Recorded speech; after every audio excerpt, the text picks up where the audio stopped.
नमस्कार, मैं कोनिका दास। मैं मौजूद हूँ ग्राम सभा हरनहर में, जहाँ मेरे साथ प्रधान प्रतिनिधि के रूप में अश्विनी उपाध्याय जी मौजूद है।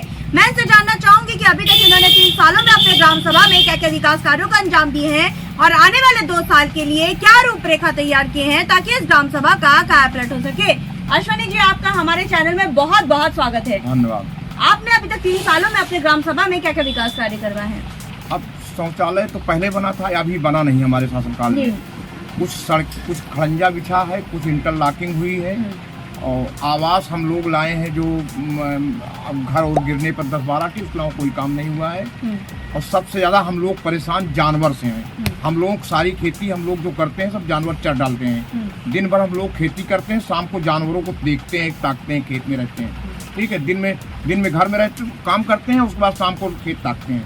इस माने हम लोगों को सबसे ज्यादा असुविधा इस समय जानवरों से है। स्वच्छ भारत मिशन में आपकी क्या राय है? स्वच्छ भारत तो स्वस्थ भारत, स्वच्छता को लेकर आप अपने ग्राम सभा में क्या क्या काम कर रहे हैं? स्वच्छ भारत का मतलब ये है कि टंकी हमारे यहाँ पानी की बनी है, 3 साल से बन रही है, अभी तक कोई उसका विकास नहीं हुआ है।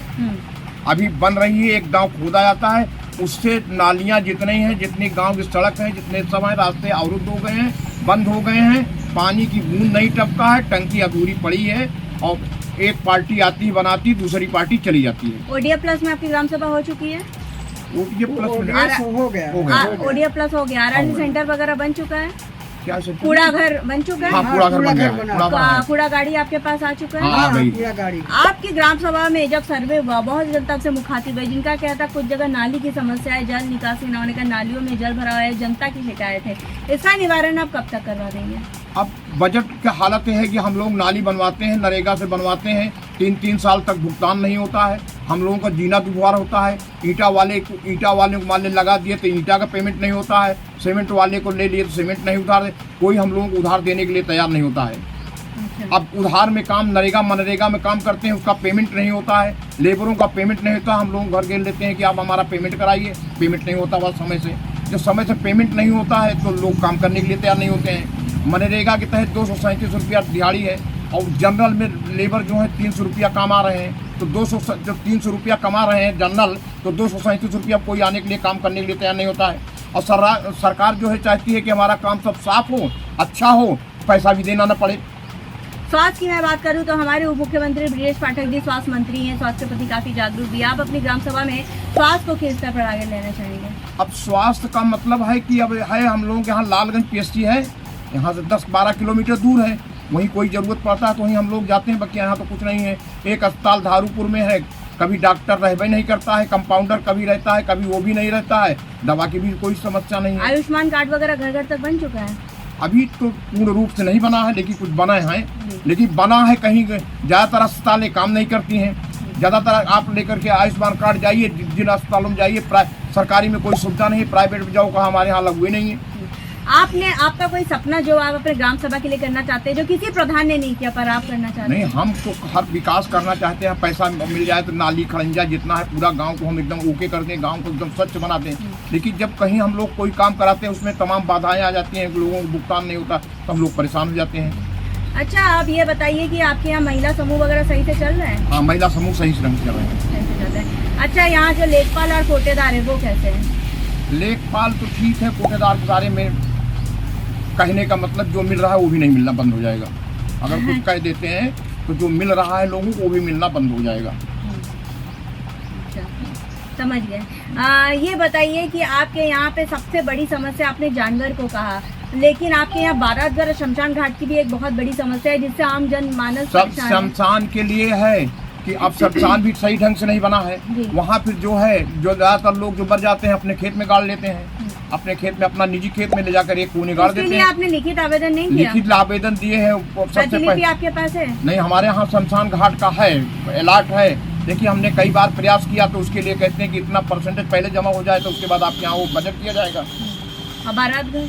बारात घर नहीं है। इसके लिए लिखित आवेदन करिए, प्रतिलिपि हमें भेजिए, जरूर इस पर काम होगा। लिखित आवेदन किए हैं, एक आध बार प्रयास किए हैं, लेकिन कहते हैं कि बजट नहीं है। लिखित आवेदन की प्रतिलिपि है आपके पास, प्रतिलिपि जरूर भेजिए।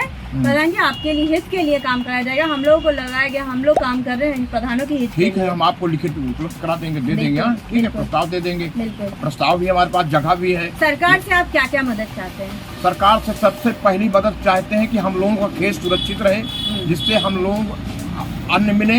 हम लोगों को कहीं रात में करंट मार दे रहा है, कहीं तार कर। अब आप समझिए कि हम खेत बुढ़ा आदमी हैं, 2-2 साल खेत नहीं जा सकते, इसलिए सारे खेतों में बैरिकेटिंग किए हैं और बैरिकेटिंग को क्रॉस करके हम अपने खेत में नहीं जा पाते हैं, केवल जानवर की वजह से। तो हम चाहते हैं कि सबसे पहला काम तो जानवर की समस्या हल हो जाए, जिससे कि हम लोगों को खेत सुरक्षित हो जाए, हम लोग भी सुरक्षित हो जाएं। नंबर 1 काम। और विकास में जो ये घूसखोरी है, आप कोई काम, छोटा से बड़ा कोई काम कराने जाइए, बिना इतना पैनल बना दिया गया है ब्लॉक में कि हर पैनल पर हालत खराब हो जाती है। आप कोई काम कराइए, आपको 4 आना नहीं बचना है, सब घूसखोरी कमीशन में चला जाएगा, तो काम नहीं हो पाता है। ये सब चारों चीजों पे आप नियंत्रण चाहते हैं? हाँ, ये सब नियंत्रण चाहते हैं, जिससे सरकार जो है थोड़ा सा उस पर कंट्रोल रखे, अंकुश रखे। सरकार जो कहे वो करे, केवल एक सूत्री कार्य नहीं, बहुत सूत्री कार्य होना चाहिए। हमारे साथ प्रधान प्रतिनिधि जी मौजूद थे, जिनका साफ तौर पे कहना है कि इन्होंने अथक प्रयास किए ताकि इस ग्राम सभा को नंबर 1 ग्राम सभा बनाया जाए। जैसा कि इन्होंने साफ तौर पे कहा, इनका ड्रीम प्रोजेक्ट का सपना है इस ग्राम सभा में जो आवारा पशु है उसका नियंत्रण करने के लिए, ताकि यहाँ पे जो आम किसान है उनको परेशानियों का सबब बनता जा रहा है। वो रात को खाना तक नहीं खा पाते, अपनी खेतों की रक्षा करने में लगे रहते हैं, न सो पाते न खा पाते। ये बहुत बड़ी समस्या है ग्राम सभा में, क्या इस पूरे ब्लॉक में बना हुआ है। और जब हम ग्राम सभा में सर्वे किए, बहुत सी जनता से मुखातिब हुए थे, जिनका कहना था कुछ जगह नाली की समस्या है, जिस पर हमने आपसे वादा किया था गांव की कहानी प्रधान की जुबानी आप तक ले आएंगे, प्रधान की समस्याओं से भी आपको रूबरू कराएंगे, ताकि आप इनको वक्त दे। इनके पास अभी भी लगभग 2 साल का वक्त है, जैसे जैसे बजट आएगा अपने ग्राम के विकास के लिए वैसे वैसे काम कराएंगे। और हमें उम्मीद भी है प्रधान प्रतिनिधि जी, आप ग्रामवासी की समस्याओं को इसी तरह न केवल सुनेंगे, उसका निवारण भी करते रहेंगे। धन्यवाद। अब देखने वाली बात ये होगी कि इस ग्राम सभा को हम एक आदर्श ग्राम सभा के रूप में लखनऊ ले जाते हैं या नहीं। वीडियो जर्नलिस्ट संदीप प्रताप सिंह के साथ मैं कोनिका दास, आई उत्तर प्रदेश, लखनऊ।